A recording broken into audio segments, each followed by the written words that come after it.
the Rise World Summit 2024, the third day, and a lot that has already happened. We have over 7,500 strong community from 65 countries and 150 odd sessions that are being hosted right now on the platform. I do hope you are there with us, along with our visionary partners who have co-created this wonderful program, over 120 from 30 countries. So really a global spread for you to feast on.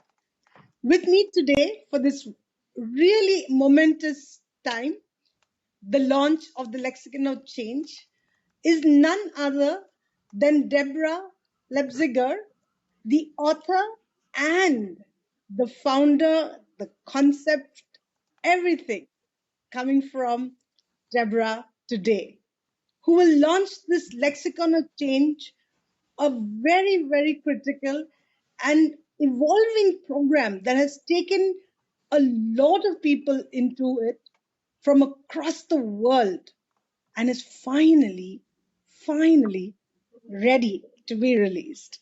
We're so proud and so pleased, Deborah, that you've chosen the Rise World Summit to launch this.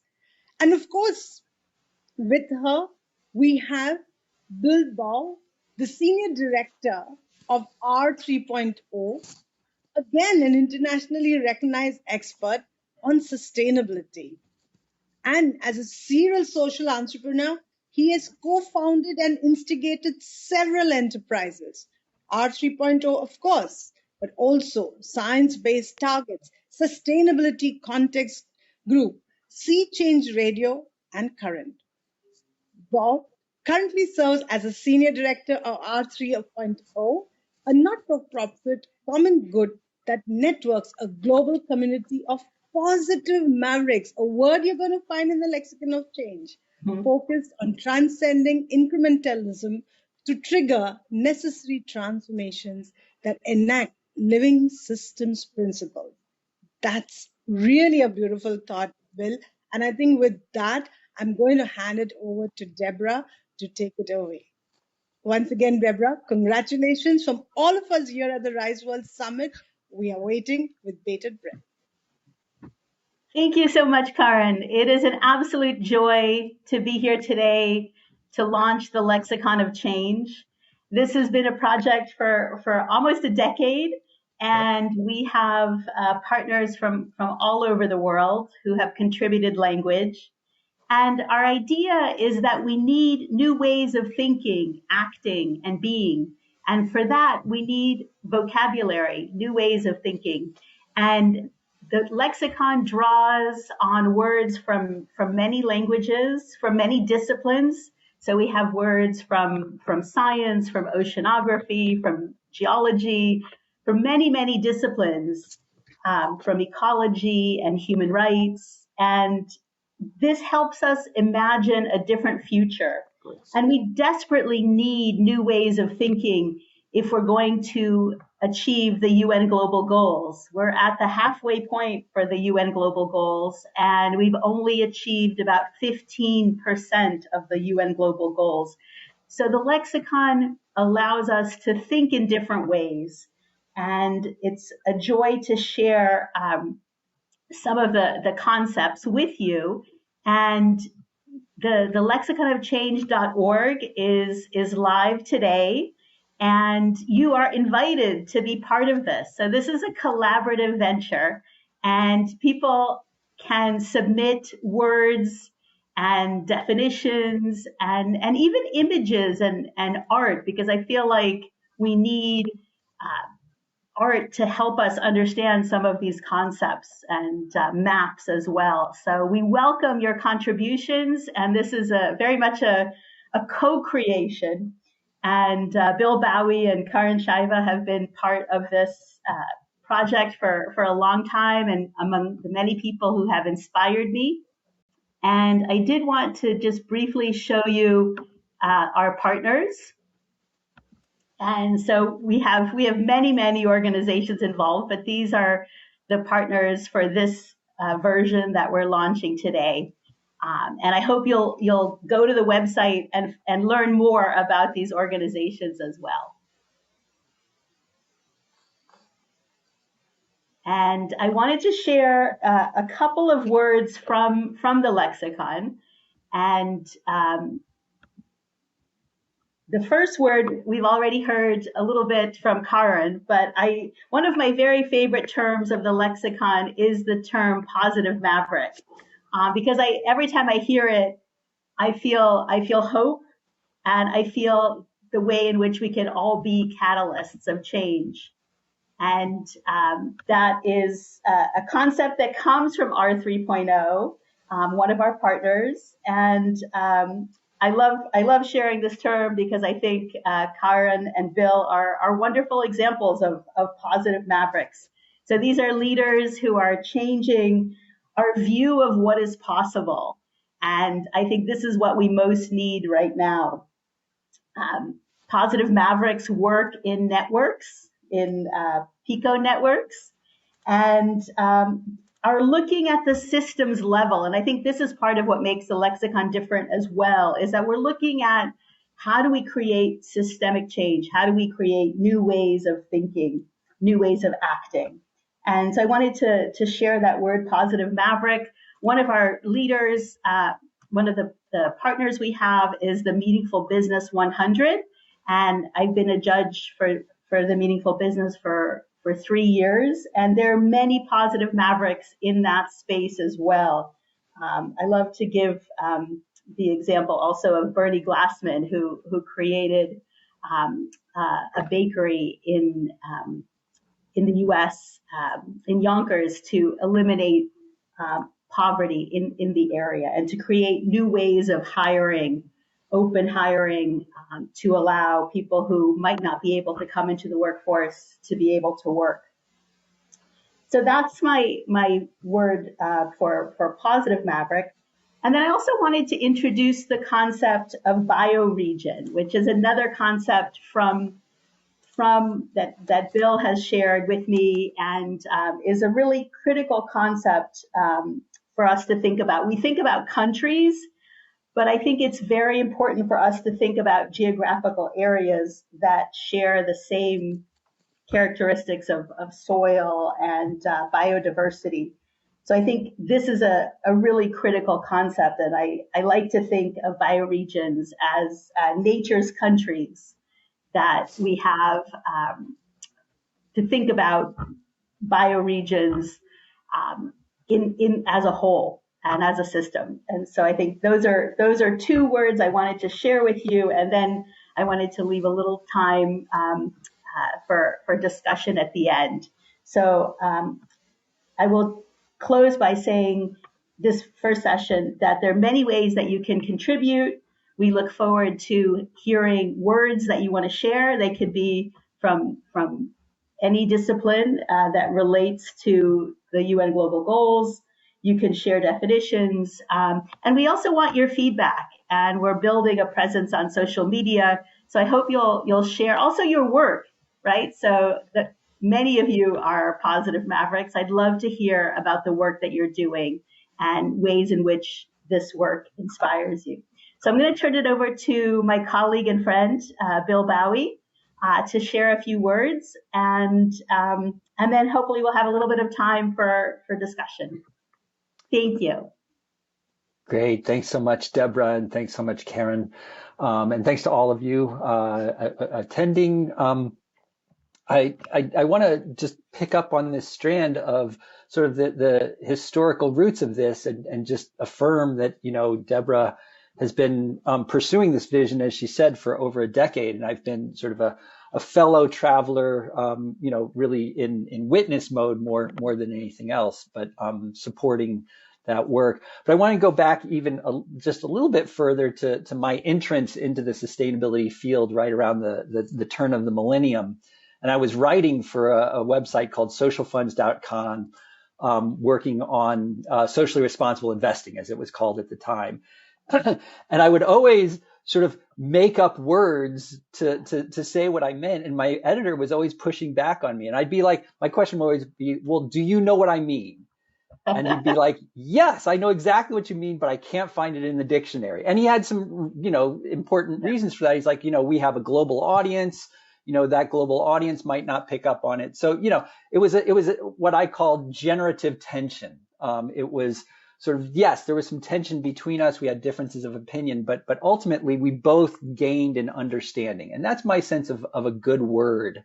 And that words evolve over time. I think that's perhaps the most important thing about the lexicon, is that it is really supporting the idea of a living language, if you will.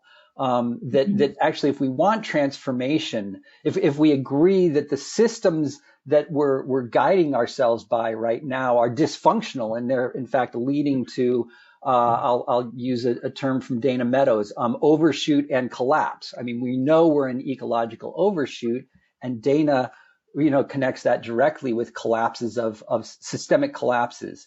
So if we want to shift from those systems, we need to not only look at the infrastructure on a physical front, but also on a cognitive and linguistic front, that our infrastructure that is sort of exemplifies itself in our language also needs to change. So I love the invitation from Deborah of new words. And I'm a bit of a stickler for etymology or attribution. So I will say that I need to attribute Raj Thamaratham of Preventable Surprises for Positive Maverick.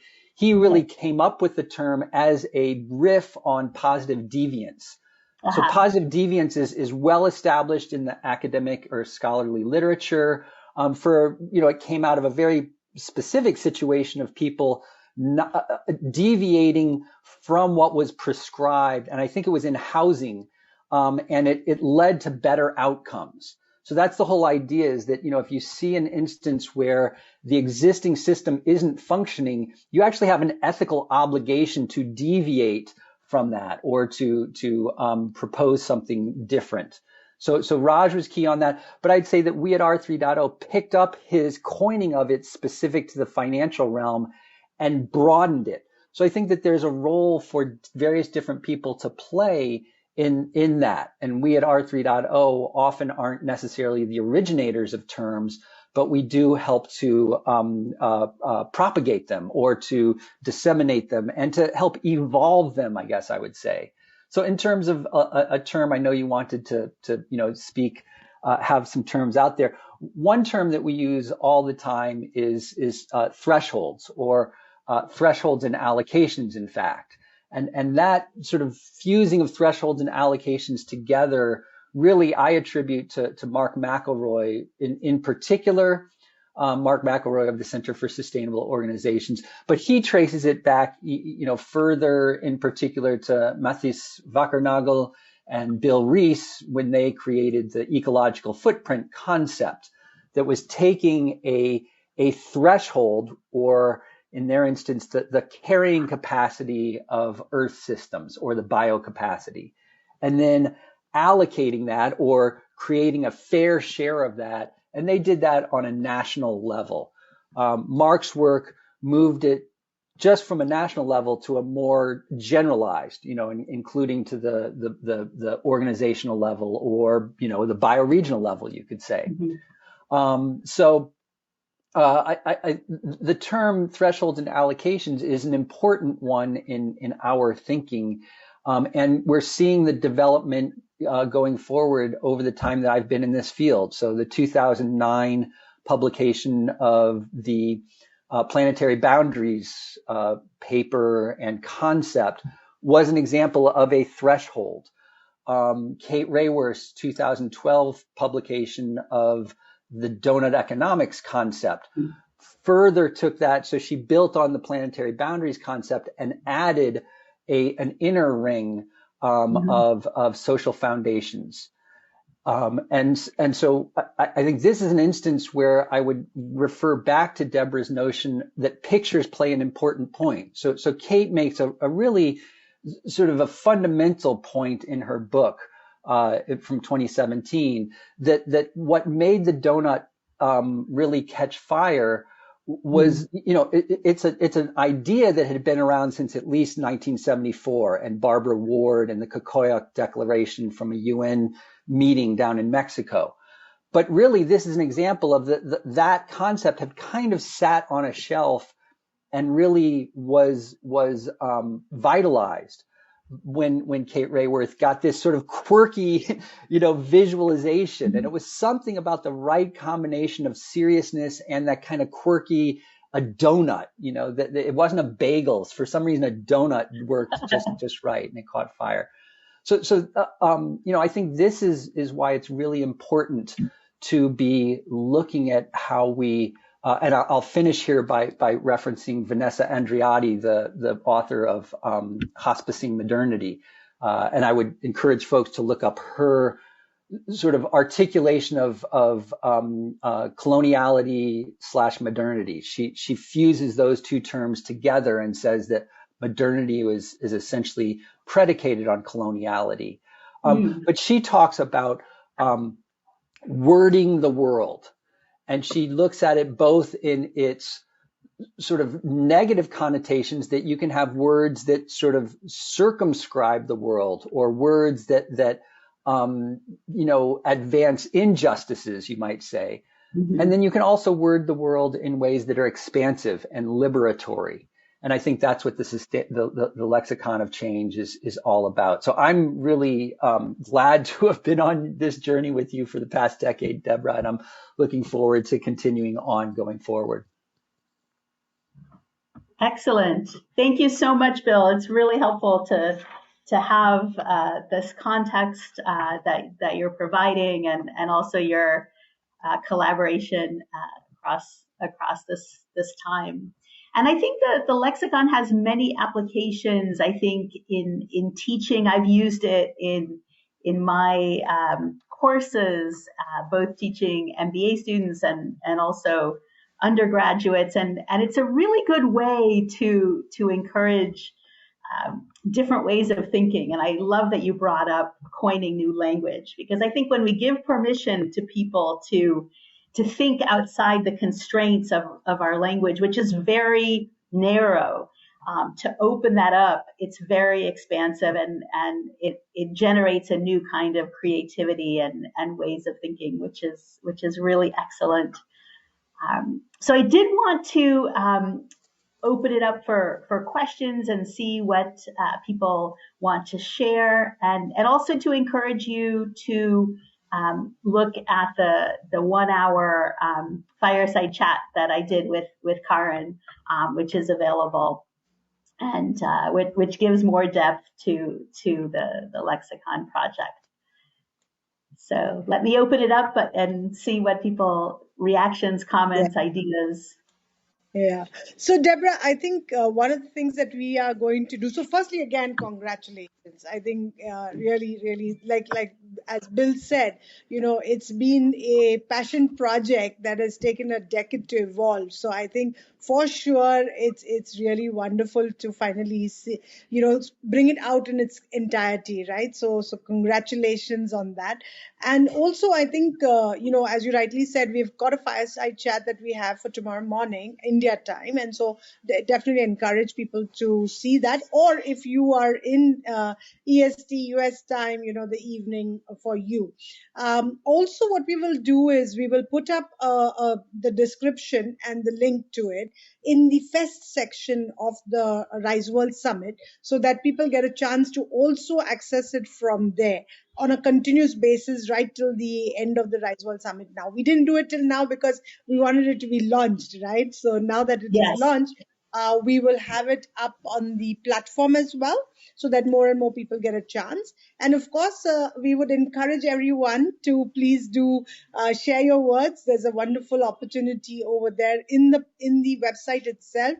It asks you to share any words that you want. So I think that's again really, really beautiful. And as you say in the website, you want people to expand their ways of thinking through the words that they can think of as new words. So that's great. And yes, we will look forward to more new words and maybe another launch sometime soon, or not maybe this soon, but maybe in some time to come, where you'll have the lexicon 2.0 and maybe Yes. even 3.0 sometimes. So great.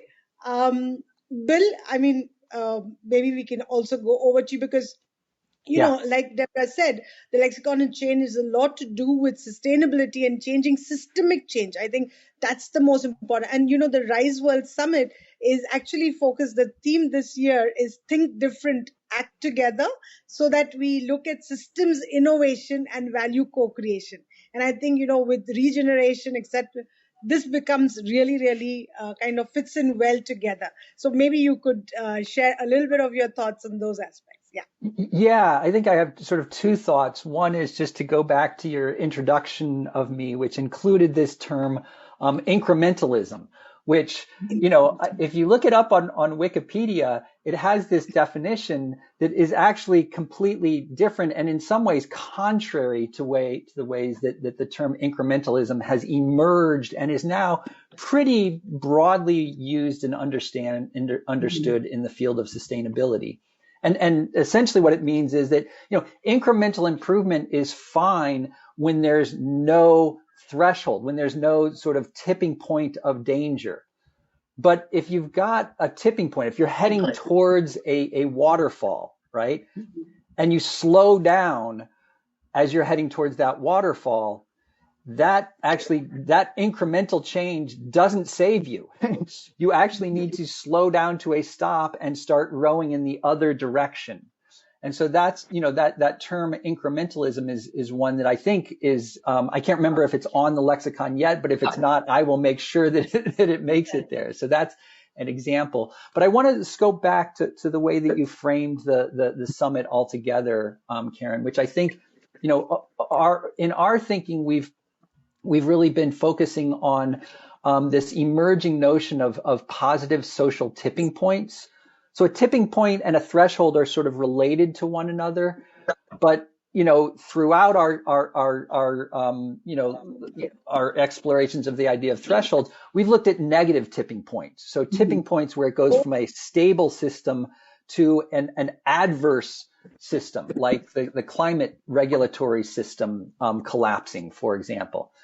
But over the past several years, this idea of positive tipping points has emerged, whereby you can actually, and this is reinforced by research in the social sciences, in particularly the work of Damon Centola, who took the idea of tipping points in social norms. So social norms are sort of the invisible agreements that we have between us of what's acceptable and what's not acceptable, or what we sort of run our actions, how we run our actions. And he showed that actually it's a minority of people who can tip a social norm, 25%. This has been sort of theorized as low as 3%, but he experimentally showed that happens at 25%. And I think that this underlines the importance of the lexicon of change, because what it means is that as we change our language, that undergirds a kind of shifting in social norms. And those social norms, the work of Jennifer and Scott Cardinal on social norms, they talk about normative institutions.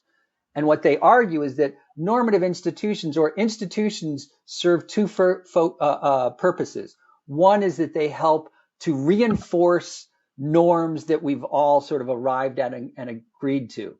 And I would argue that many normative institutions are doing a great job of that. The problem is that when the world changes, those norms need to change and the normative institutions need to stay abreast of those changes. And in my work, I see a lot of normative institutions that are playing their reinforcement of the status quo role too well.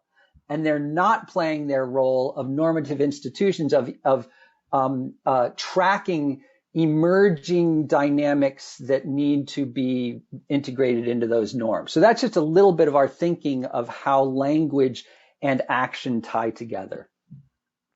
I'm also feeling bad that I think we need more time. We need to hear both of you a lot more. I think I've spoken more than enough in the chat, in the fireside chat that we both have had. So, but I definitely would like to hear a lot more from Bill. I mean, it's amazing, whatever you've shared so far. And I'm sure that the viewers and the platform would also benefit by having that. So why don't we do that? So Deborah, over to you for the last word before we close. Great. Well, I am very grateful for this opportunity to share the lexicon, and this is an invitation for people to contribute and also to think about visions for change and transformation, because I feel like we can't make the kinds of transformations that we need to make as a society, as organizations, as individuals, as countries, with the language that we have. So we need these new ways of thinking, and it will be a co-creation. So it's exciting to launch this, and I look forward to hearing from people and also to working with organizations. I think Bill and I have been catalysts for change in many organizations, and I think it's exciting this time to reframe and reimagine what is possible and what we can do. So I look forward to your contributions, and please be in touch. And thank you, Karan, and thank you, Deepak, and the whole Rise family. Thank you, Bill Baue. It's just such a joy.